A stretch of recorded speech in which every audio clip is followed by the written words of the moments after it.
Dear Patriots, before the news starts, please subscribe to our patriotic channel by clicking the subscribe button. Give us a thumbs up to this video. Don't forget to leave your opinion below in the comments section. Share the news on Facebook and Twitter so you friends see it. Thank you. Bryan Cranston risks career, admits what Hollywood is doing to destroy Trump and hurt USA. Breaking Bad star Bryan Cranston just came clean about President Trump, and you just know the Hollywood liberals are seething with rage. They don't like people telling them what to do, and they really don't like people who support President Trump, and Cranston just did both. Most probably putting his career at risk, see Tim Allen, but he doesn't care and sent the left a brutal message. To anyone, and that means you Hollywood, who wants Trump to fail, he says, F you. Cranston is out promoting his new film, Last Flag Flying, and was asked about his earlier comments that he would leave the country if Trump won. He has a whole new take on it now and made a shocking admission in an interview with The Hollywood Reporter. President Trump is not the person who I wanted to be in that office, and I've been very open about that. That being said, he is the president. If he fails, the country is in jeopardy. It would be egotistical for anyone to say, I hope he fails. To that person I would say, FCKU. Why would you want that? So you can be right? Correct. The arrogance of the left knows no bounds, and they would literally prefer to see the USA fail if it meant hurting President Trump. Such is their rage and hatred. Don't forget they used to love him when he was just a billionaire TV star. So the flip-flop is even more disgusting. Cranston continued. I don't want him to fail. I want him to succeed. I do. I honestly do, and if you've got a good idea that helps the country, oh man, I'm gonna support you. I don't care if you're a Republican and I'm a Democrat or whatever, I don't care. A good idea is a good idea. Let's do that. We've got to get away from this idea that our country is political football, and someone with a different opinion is the enemy. Share if you agree.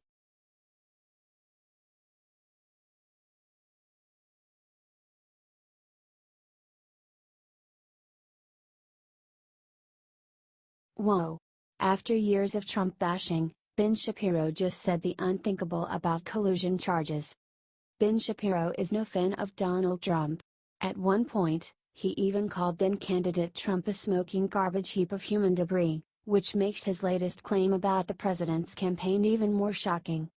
According to Shapiro, Paul Manafort's charge of conspiracy against the United States shouldn't hurt Trump one bit. This is what he wrote in his piece on the Daily Wire.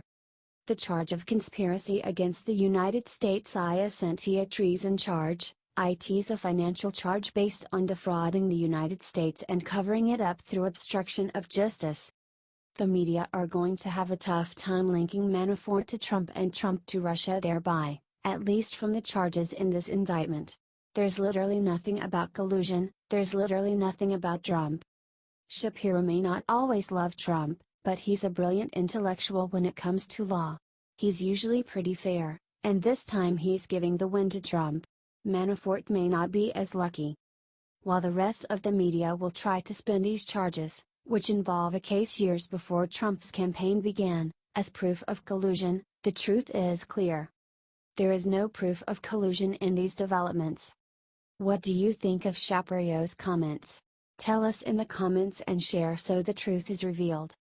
Once and for all, there is no collusion.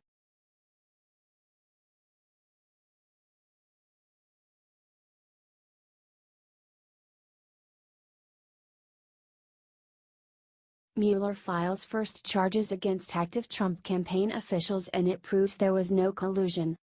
The big news Monday morning is no doubt the charges Robert Mueller filed against Paul Manafort, but there is another piece of news that was released, and it's huge. A second person has been charged by Mueller's counsel, and he's pleading guilty. The Hill reports. George Papadopoulos, the 30-year-old foreign policy advisor, pleaded guilty earlier this month, according to court filings unsealed on Monday. The DOJ unsealed the documents shortly after it announced charges against two other higher-ranking Trump campaign officials, Paul Manafort and Rick Gates. Prosecutors charged Papadopoulos with lying to investigators about his conversations with a foreign professor. WHO told him that Russians had thousands of emails containing dirt on Democratic presidential nominee Hillary Clinton. So that certainly doesn't sound good, but it might actually point to something beneficial to Donald Trump. No one is being charged with actually meeting with the Russians. A low-level staffer was simply being told about an opportunity. The situation is similar to that of Donald Trump Jr., who wasn't charged with a crime. This guy just lied about those calls, but he eventually came to his senses and confessed. If that's all the special counsel can manage, it's good news for Trump, who maintained that there is no collusion in tweets following the revelation. Comment no collusion and share if you support Trump. Mueller's shown his hand and he's been bluffing all along.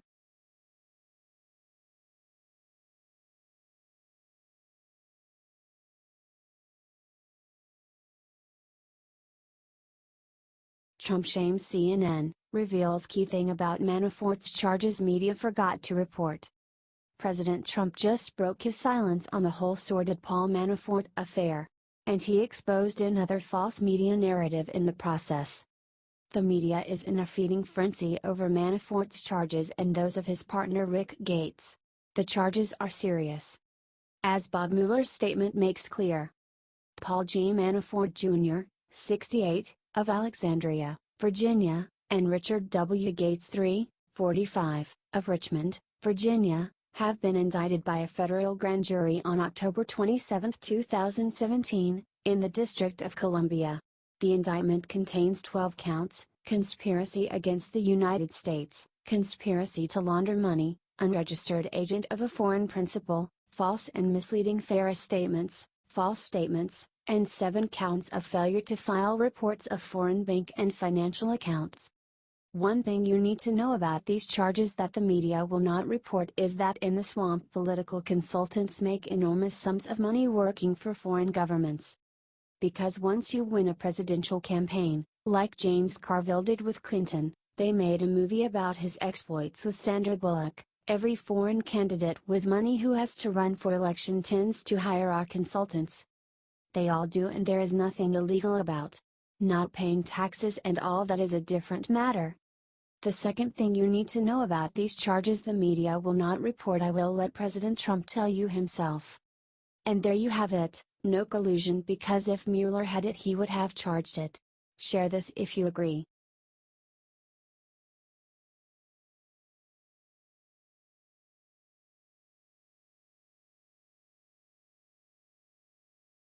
Moments after Mueller announced arrests, Podesta did something criminal. In a true bipartisan fashion, Bob Mueller is going after one of Hillary's key allies in his widening corruption probe. This is good news because it seems Bob Mueller is focusing on money laundering and tax evasion from lobbyists and not Russian collusion. Lobbyists like Paul Manafort and Tony Podesta, 2 hired guns who work for both sides and never met a foreign payment they didn't grab immediately. There are no morals among the highly paid DC lobbyists, just know that.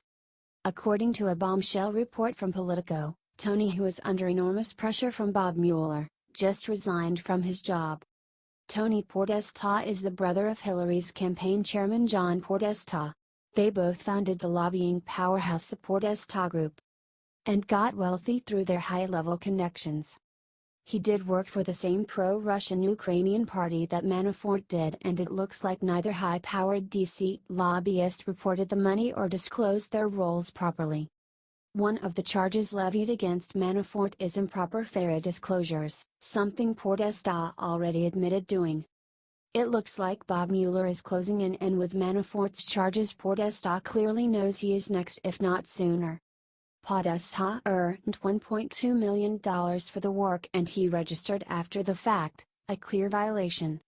According to the Politico, Podesta told staff he doesn't intend to go quietly, or learn how to play golf, and that he needs to fight this as an individual, but doesn't want the firm to fight it.